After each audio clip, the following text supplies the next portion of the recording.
It's a big scandal tonight. What drug companies are not telling you about antidepressants that they're selling to millions and millions of Americans. Some people say that they can't live without Prozac, Paxil, and other drugs. But a new study says that the pills may not be helping them as much as they think, or that they're led to believe. Big Story correspondent Douglas Kennedy takes a fair and balanced look now at the findings. And by the way, Douglas was the first national reporter to link antidepressant medications to adolescent suicide and violence, which prompted government hearings. Douglas, so what's going on? Yeah, thanks, Heather. What this study confirms is what we've been reporting for years, namely that antidepressants often do not do what they promise and are in fact causing harm to many.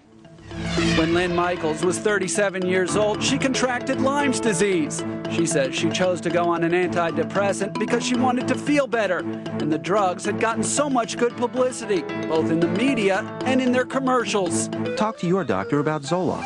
What had you heard about antidepressants?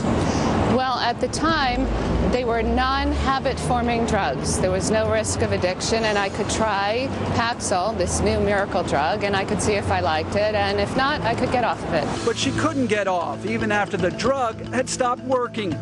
I went into complete and total despair. I was unable to think straight. I was unable to sleep. I was in total panic. And you spent years trying to wean yourself off. I spent 8 years trying to find a way off the drugs. And what happened during that time? It cost me my personal life, my marriage, my professional life. Now, a blockbuster study in the New England Journal of Medicine confirms what Lynn already knew from personal experience, that the effectiveness of antidepressants has been overhyped. In fact, the study, reported on today in the Wall Street Journal, goes even further, claiming pharmaceutical companies exaggerated the effectiveness of 12 popular antidepressants, including Paxil, Effexor, and Zoloft, by publishing the results of positive clinical trials while suppressing the results of negative clinical trials. Fox Business anchor David Asman interviewed the study's author, Eric Turner, last night. What a bombshell, Dr. Turner. How did you find out about all this? Well, we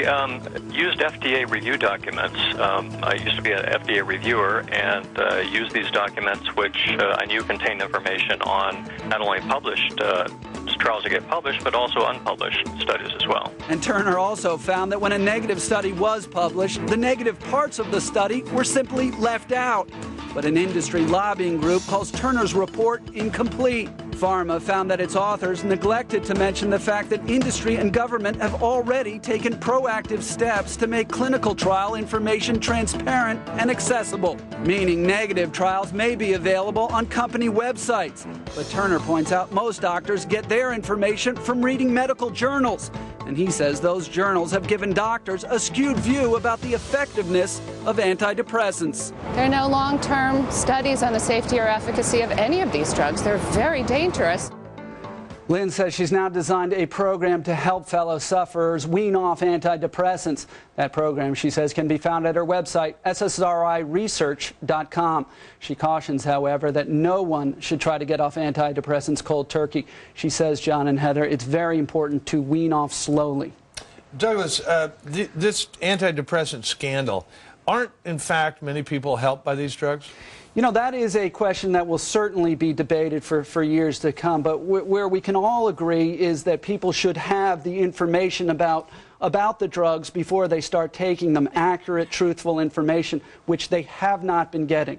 Douglas, you and some others are saying that the pharmaceutical companies suppressed information. This study says negative information. Suicide rates, too? The suicide, absolutely. That's where we start. These drugs, nobody knows up until now that these drugs actually increase the risk of suicide in clinical trials. They gave people placebo, and they gave people the drug, and the people that were taking the drug wanted to commit suicide at a far greater rate than the people who were taking a sugar pill. Who were depressed and were taking a sugar pill. The other stuff that they've suppressed is that they increase violent tendencies, and that when some people start taking them, they can never, ever get off them, which means they're sentenced to a life of being completely disassociated from their bodies and their inner emotional life. Develops. Barack Obama on Ronald Reagan, his comments.